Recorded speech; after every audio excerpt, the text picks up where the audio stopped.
Si tu fais partie des gens qui ont besoin ou envie de perdre le gras du bas du ventre, cette vidéo est faite pour toi. Alors peut-être qu'il y a des petites choses auxquelles tu ne tiens pas compte dans ton quotidien qui font que ce bas du ventre, tu n'arrives pas à perdre, que tu as beau faire des abdos, que tu as beau faire du cardio, c'est toujours là, non dit Jou. Donc on va essayer de déceler dans cette vidéo un petit peu les choses à mettre en place. Il y aura peut-être d'autres alternatives, d'autres astuces que toi tu utilises au quotidien et à ce moment-là, tu me les mets en commentaire et je prendrai le temps de te répondre, les valider ou les contredire si je ne suis pas d'accord avec toi. Et puis, si tu aimes mes vidéos, si tu aimes ce que je te propose pour le moment, n'oublie pas de t'abonner et de liker. Ça me fait énormément plaisir. Si tu viens d'arriver, sois le bienvenu. Et si ça fait longtemps que tu me suis, gros bisous à toi et je te remercie d'être là. Je vous remercie tous d'ailleurs. C'est parti tout de suite pour la première cause possible de cette chose qu'on n'aime pas trop sur le bas du ventre. Alors, il faut savoir que le stockage au niveau du bas du ventre, donc le stockage de ce gras, peut avoir un impact hormonal et énergétique. Donc, on sait que l'alimentation va jouer un rôle sur les systèmes digestifs, les ballonnements, etc. On le sait. On sait aussi que le sommeil va être réparateur, donc il y a déjà deux choses sur lesquelles vous pouvez travailler. Mais surtout, quand je veux dire hormonal, c'est que parfois ça dépend simplement de ton cycle hormonal.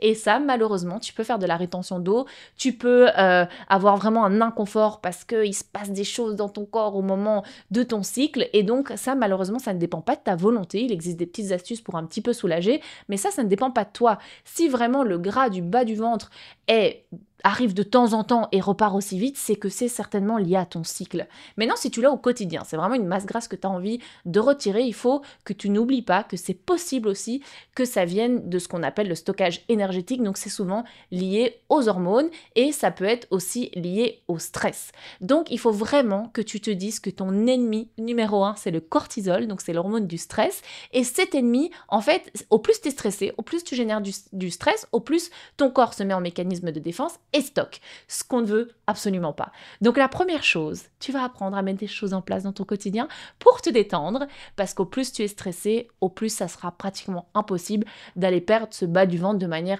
naturelle. Il va vraiment falloir que tu fasses une réorganisation au niveau hormonal et énergétique, et ça, voilà, c'est pas facile à mettre en place, donc je te recommande vraiment de mettre des petites choses simples, comme par exemple faire la méditation, faire de la respiration, faire des activités qui te font du bien, être entouré de personnes positives, constructives et bienveillante, et surtout éloigne de ton entourage les gens stressants, ça va t'angoisser et tu vas garder ce gras dans le bas de ton ventre et c'est pas ce qu'on veut. Alors il n'y a pas que ça ne dépend pas que de ça, tu t'en doutes bien, ça dépend de plein d'autres choses également. La première chose que tu dois vraiment savoir, c'est que tu as besoin de faire un déficit calorique modéré et durable. Donc, si tu veux perdre du gras, il va falloir que tu te mettes en déficit calorique. Mais attention, quand je dis modéré et durable, ça veut dire quelque chose que tu vas pouvoir perdurer dans le temps. Et modéré, ça veut dire que tu ne dois pas d'un coup passer à un régime extrême qui va faire qu'un effet yo-yo et qui ne va pas fonctionner sur le long terme. Donc, évidemment, tu t'en doutes, dépenses énergétiques, donc faire de l'activité physique, et tu t'en doutes aussi, évidemment, avoir une meilleure alimentation, un meilleur sommeil pour réguler tout ce qui est hormonal, pour réparer tout ce qui a à être réparé, et certainement pour recharger tes batteries, pour pouvoir attaquer la journée supplémentaire, parce qu'il n'y a rien de pire qu'être fatigué, je pense, pour tout ton système, et donc vraiment, ça va être important de veiller à tout ça et de faire en sorte que tout ça aille bien. Ça va être aussi super important de garder du muscle, ne va pas faire que du cardio, pour aller travailler ici la graisse que tu peux avoir dans le corps. Même si la graisse, on sait, est systémique, donc ça veut dire qu'elle va se faire de manière homogène dans ton corps. Si tu veux vraiment cibler cette partie-là de ton corps, il va falloir que tu muscles l'ensemble de ton corps. Et ça ne sert à rien de faire que des abdos non plus, parce que ça va les renforcer. Donc c'est top pour tes organes vitaux, c'est top aussi pour remonter la pression qu'il peut y avoir sur la vessie, pour éviter d'avoir des problèmes d'incontinence quand tu seras plus vieille et tout ça. Donc tout ce qui est lié au fait de faire des abdos et aller renforcer cette sangle abdominale est très bien, mais c'est pas ça qui va te faire perdre le gras du ventre. Ce qui va te faire perdre le gras du ventre, c'est vraiment allier de temps en temps un peu de cardio évidemment, mais aussi vraiment de travailler l'ensemble de ton corps pour renforcer de manière générale toute ta musculature. J'ai eu un jour un entraînement avec un bodybuilder qui m'a confié un secret, si je peux dire ça un secret, c'est pas un secret, mais qui m'a dit il avait des abdos, les gars, mais vous avez jamais vu ça, vraiment. La tablette de chocolat qu'on colle comme ça, c'était ses abdos. Et je lui dis, mais à quel moment tu travailles que tes abdos? Est-ce que tu as une séance d'entraînement où tu ne travailles que ça? Il m'a dit, mais je travaille jamais mes abdos. Mais j'avais genre une goutte de sueur comme ça qui coulait sur mon visage. Et je me dis, quoi? Comment ça, tu travailles jamais tes abdos? Et moi, je suis là en galère, j'ai envie qu'ils soient tout tracés, qu'on les voit tout le temps, même au repos. Et il me dit non. En fait, c'est vraiment son alimentation, ses entraînements généraux de tout son corps, parce que je peux vous assurer qu'il était vraiment très musclé, qui ont fait qu'en fait, ça s'est vu automatiquement sur son ventre. Tout le monde a des abdos. Je vous assure, même toi qui me regardes, tu as des abdos. C'est possible qu'il y ait un peu de masse grasse qui est venue se stocker et s'installer sur ton ventre, mais dès que tu vas commencer à faire attention à ton alimentation, dès que tu vas commencer à sécher et dès que tu vas commencer à avoir une hygiène de vie un peu plus saine, très rapidement, tu vas pouvoir voir tes abdos. Vraiment, sois-en rassuré. Au début, j'étais un peu là en disant c'est injuste, comment ça se fait que lui, il a des abdos comme ça sans les faire.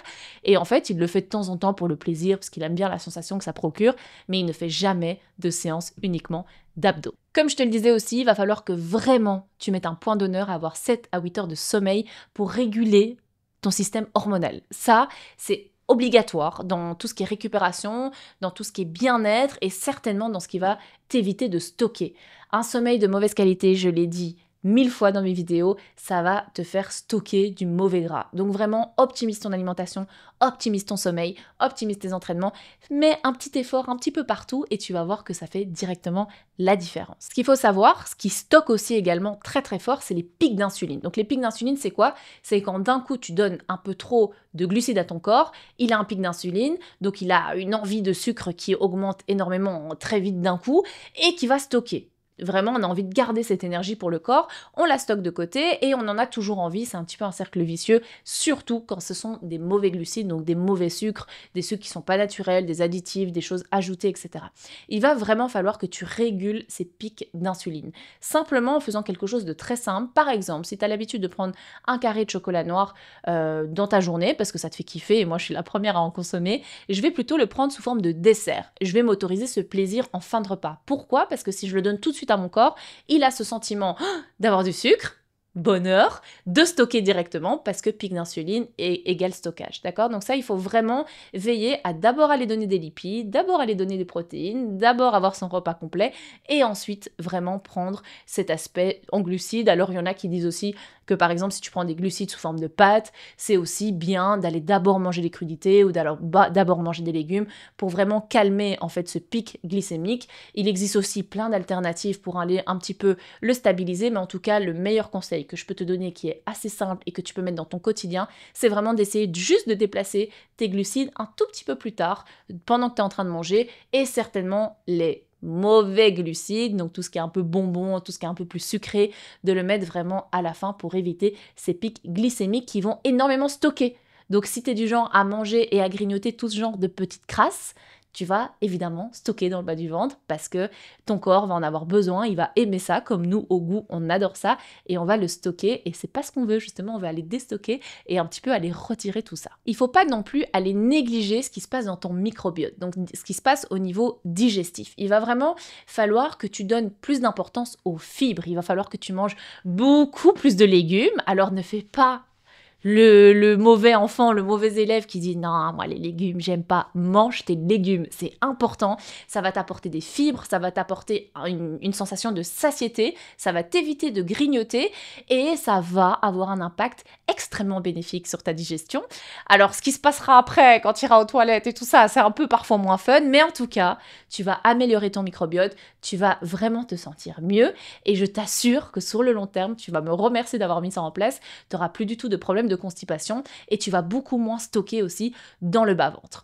La dernière petite astuce aussi, c'est une vidéo que j'ai fait exclusivement sur les ballonnements que tu peux aller voir, que je vais te mettre quelque part ici pour que tu puisses directement cliquer si ça t'intéresse. Évidemment, si tu es sujet au ballonnement, il y a des choses à mettre en place comme des choses très simples. Arrêter de parler pendant que tu manges, arrêter d'utiliser des pailles quand tu bois quelque chose, éviter tout ce qui fermente très vite comme le chou, les oignons, certaines crudités aussi, peut-être découper en plus petits morceaux pour que ta digestion soit plus facile. Il y a plein de choses. Dans cette vidéo, je te donne plein d'astuces si tu es sujet au ballonnement, qui peut aussi avoir cet aspect un peu disgracieux et inconfortable qu'on peut avoir dans le bas du ventre. J'espère que cette vidéo t'a plu. En tout cas, moi, ça m'a fait plaisir de parler de ça avec toi aujourd'hui. Et je te donne rendez-vous très prochainement pour une nouvelle vidéo. N'hésite pas, si tu as envie d'avoir un accompagnement qui soit autour de la diététique, du bien-être ou du sport, toutes les infos sont en description. Fais danser ce qui vibre en toi. Tu es plus puissante que tu ne le crois. Belle au-delà des miroirs. Ton glow illumine chaque regard.